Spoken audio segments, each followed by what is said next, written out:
Mr. Speaker, Madam Deputy Speaker, distinguished members, I am honored to speak in this chamber, and I am committed to renewing the alliance between our nations and the friendship between our people. This is my first trip overseas as President of the United States. I've been to the G20 summit in London, the NATO summit in Strasbourg, and the European Union summit in Prague. Some people have asked me if I chose to continue my travels to Ankara and Istanbul to send a message to the world. And my answer is simple. Evet, yes.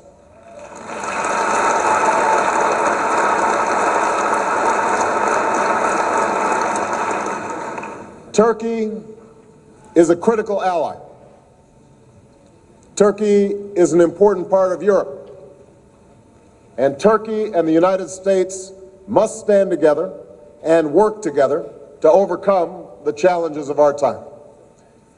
This morning, I had the great privilege of visiting the tomb of your extraordinary founder of your republic.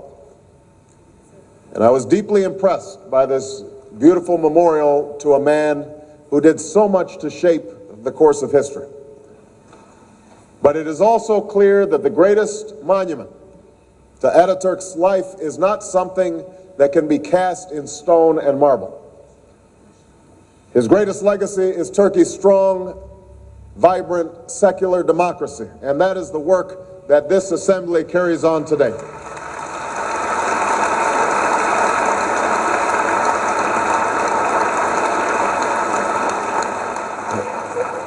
This future was not easily assured. It was not guaranteed.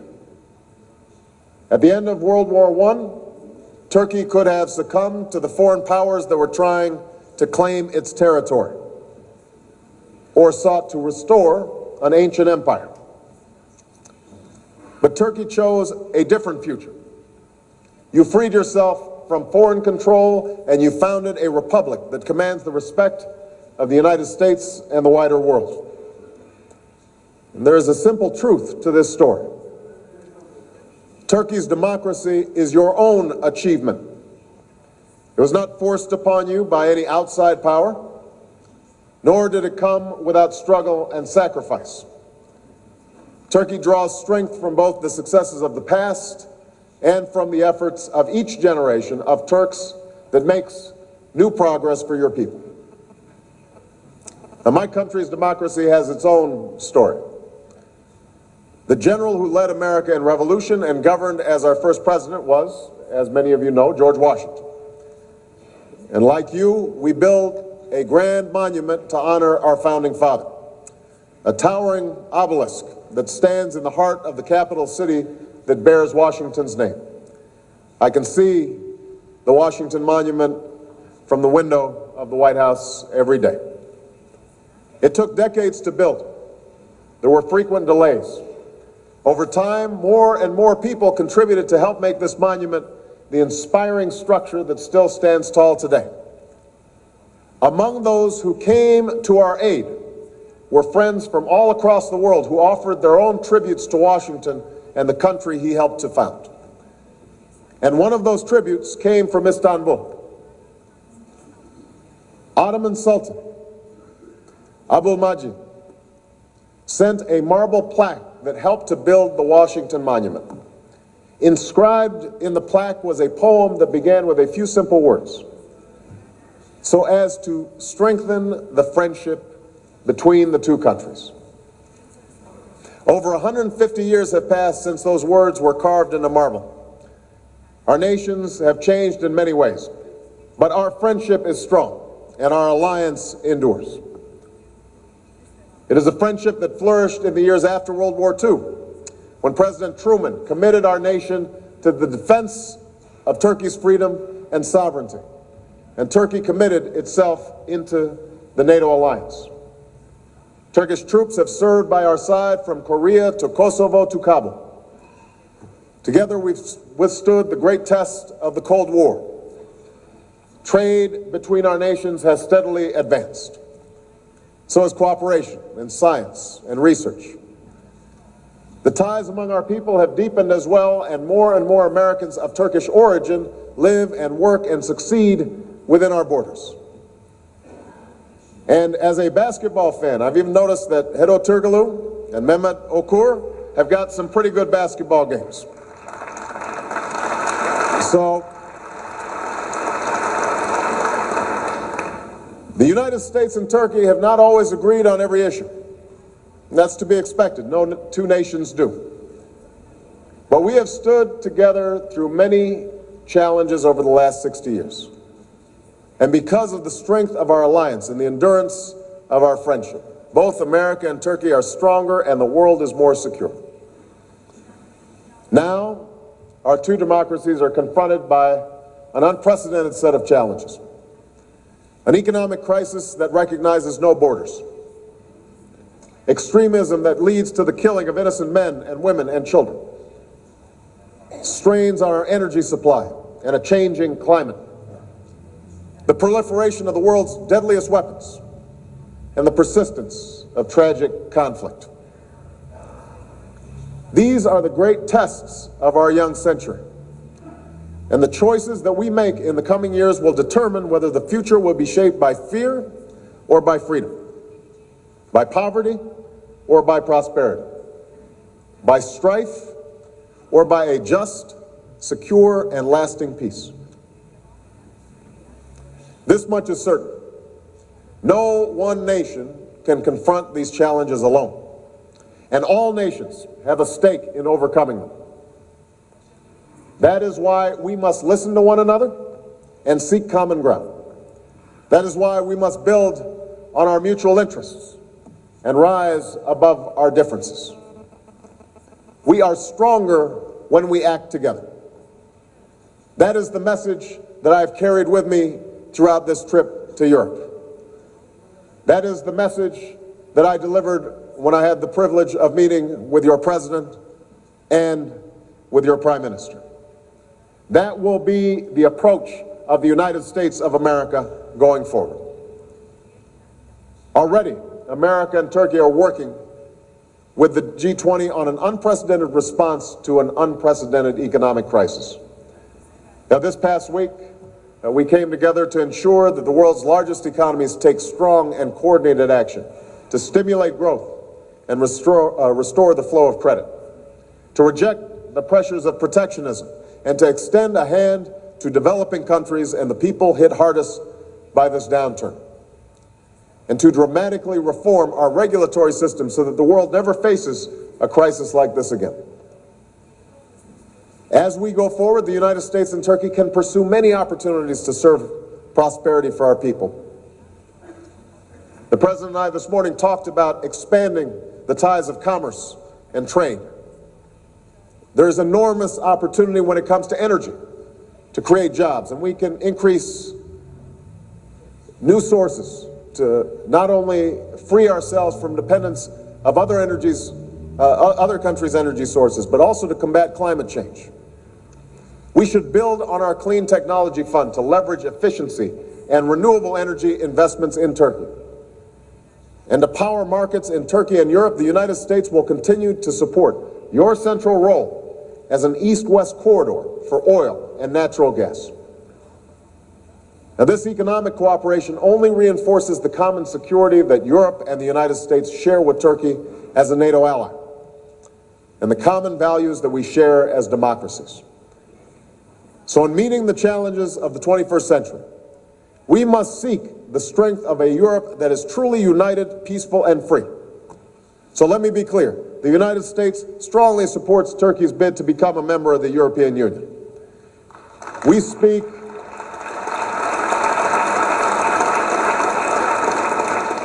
not as members of the EU, but as close friends of both Turkey and Europe.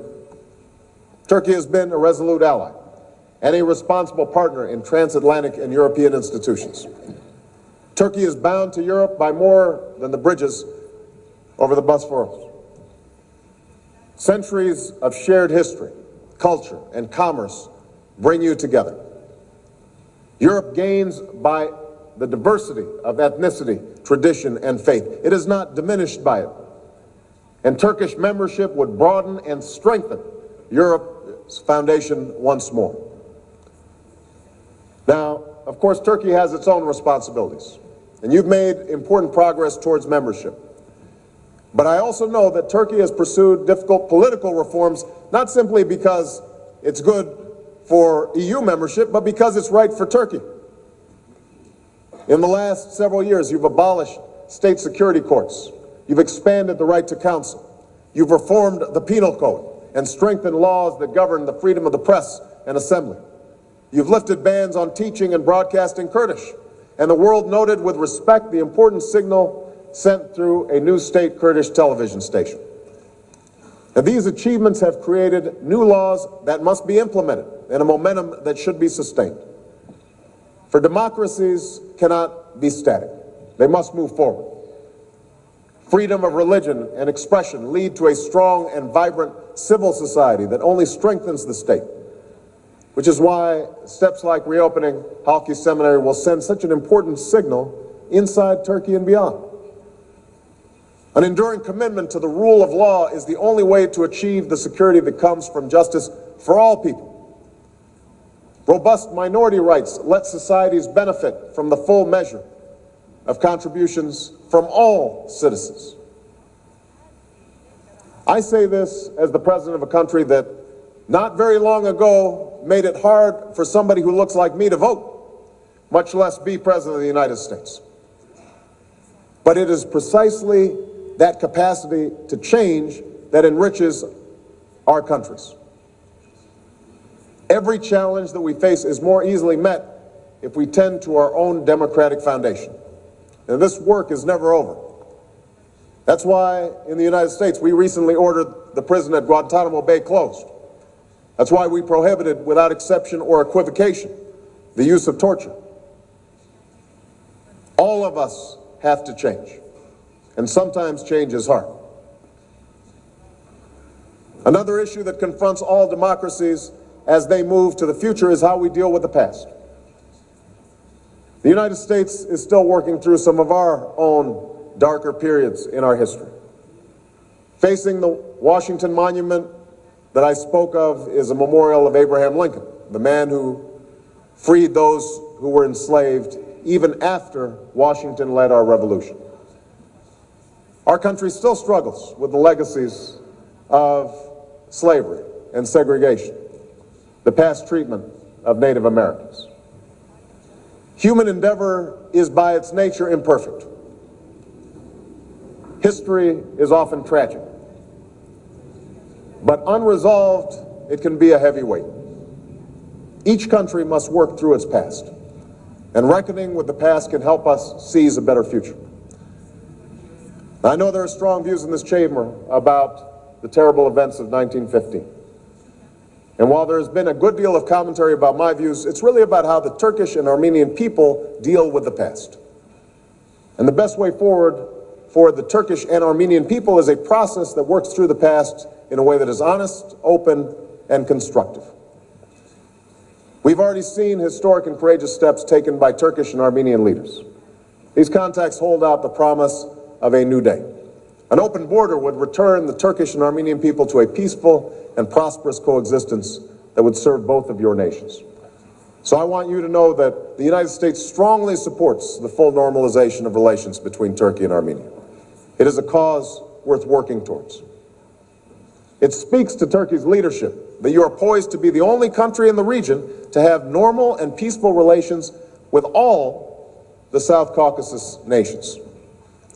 And to advance that peace, you can play a constructive role in helping to resolve the Nagorno-Karabakh conflict, which has continued for far too long.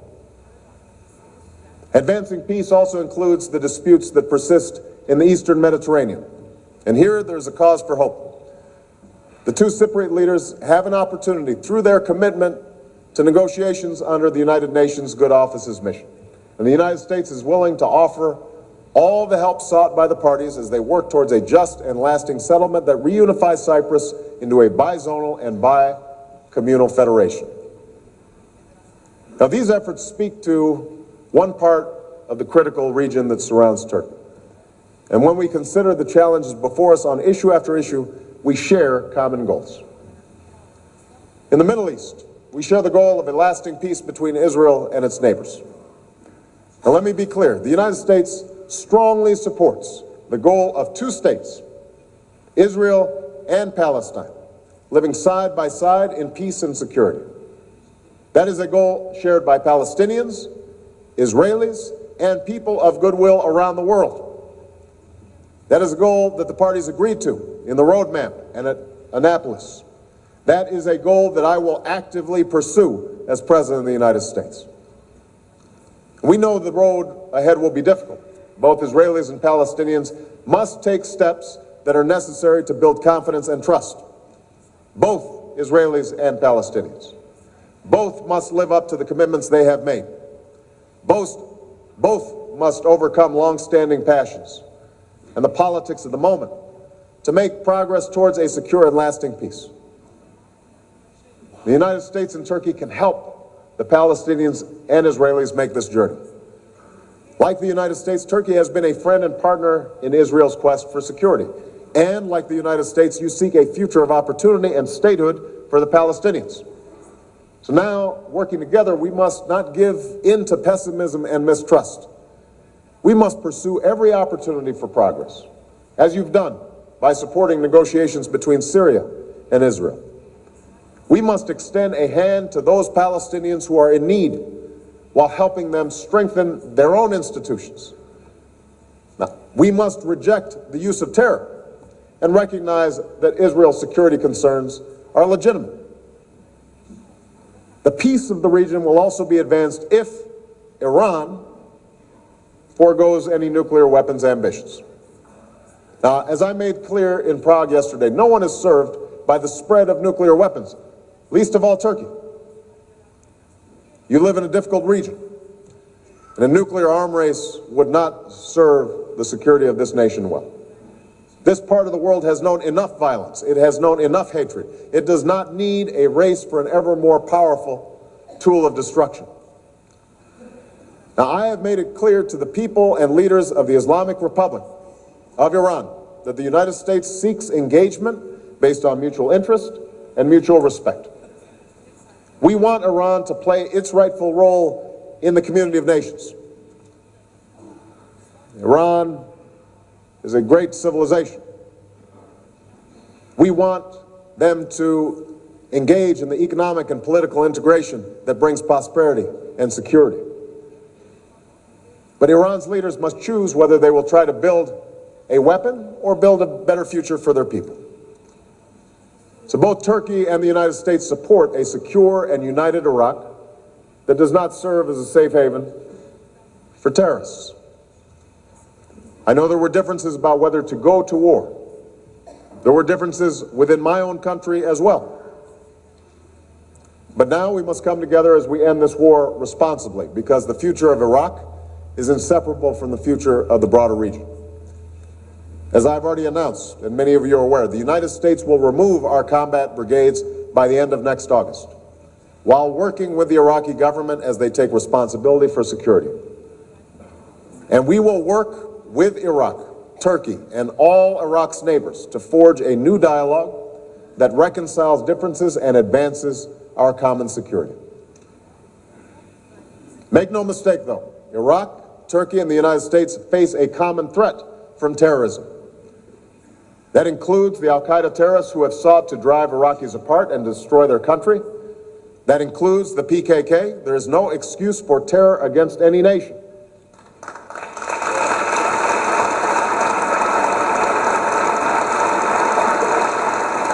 As President and as a NATO ally, I pledge that you will have our support against the terrorist activities of the PKK or anyone else.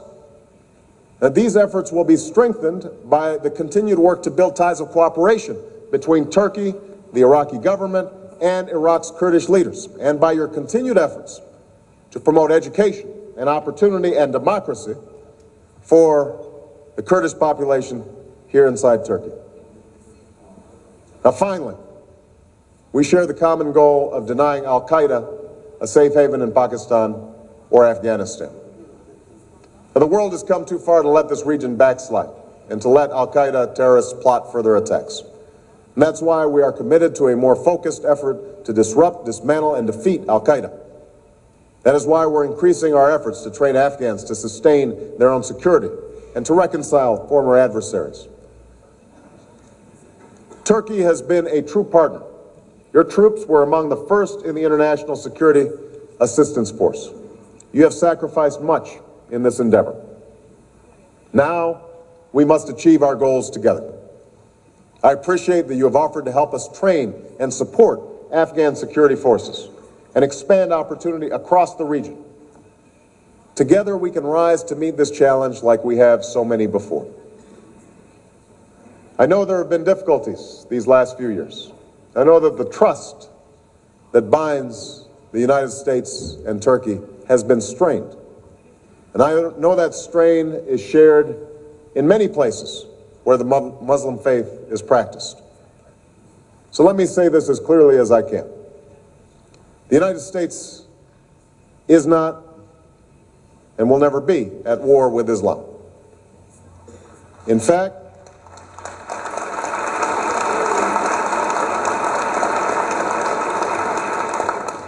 our partnership with the Muslim world is critical, not just in rolling back the violent ideologies that people of all faiths reject, but also to strengthen opportunity for all people.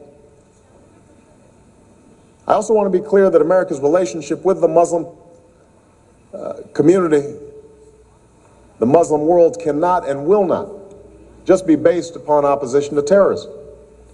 We seek broader engagement based on mutual interest and mutual respect. We will listen carefully, we will bridge misunderstandings, and we will seek common ground. We will be respectful even when we do not agree.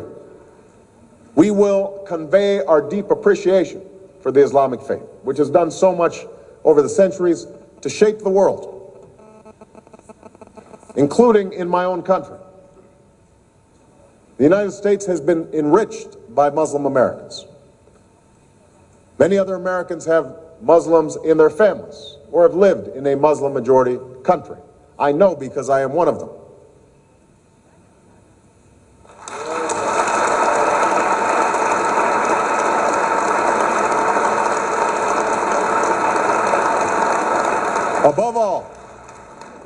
Above all, we will demonstrate through actions our commitment to a better future. I want to help more children get the education that they need to succeed. We want to promote health care in places where people are vulnerable. We want to expand the trade and investment that can bring prosperity for all people. In the months ahead, I will present specific programs to advance these goals. Our focus will be on what we can do in partnership with people across the Muslim world to advance our common hopes and our common dreams. And when people look back on this time, let it be said of America that we extended the hand of friendship to all people. There's an old Turkish proverb: you cannot put out fire with flames. America knows this. Turkey knows this. There are some who must be met by force. They will not compromise. But force alone cannot solve our problems. And it is no alternative to extremism. The future must belong to those who create, not those who destroy. That is the future we must work for, and we must work for it together. I know there are those who like to debate Turkey's future. They see your country at the crossroads of continents and touched by the currents of history. They know that this has been a place where civilizations meet and different peoples come together. They wonder whether you will be pulled in one direction or another. But I believe here is what they don't understand. Turkey's greatness lies in your ability to be at the center of things. This is not where East and West divide. This is where they come together in the beauty of your culture.